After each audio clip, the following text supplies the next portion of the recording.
আল্লাহ, আমি সব কিছু তোমার কাছে রাইখা দিলাম।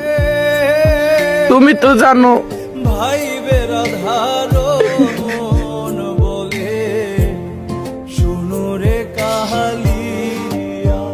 তুমি তো জানো আর ভাই আমার উদ্দেশ্যটা ছিল কি, আমার মনের ভিতরে কি ছিল। আমার মনের ভিতরে তো কোনো খারাপ কোনো উদ্দেশ্য ছিল না। তা আমার এখানে এরকম সব দিক দিয়ে নৈরাশ করলা। আমি হাজার পাপিষ্ট হয়ে আমি তো তোমার বান্দা ছিলাম। তুমি তো চাইলে পারতা আমার একটু সুখ দিতে।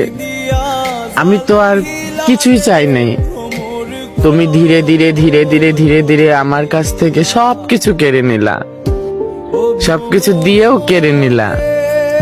না পাওয়ার আফসোসই অন্যরকম, পেয়ে হারানোর বেদনাই হচ্ছে অন্যরকম। সেটা তুমি ভালো জানো। তবে যাই করলা ভালোই করছো। জীবন যতদিন চলে চলুক, তবে কখনো কিছু মানুষকে কখনো আমি ক্ষমা করব না। শুনো রে কাহালি তাদের ক্ষমা করলে নিভা ছিল আমার নিজের সাথে নিজের অবিচার হবে।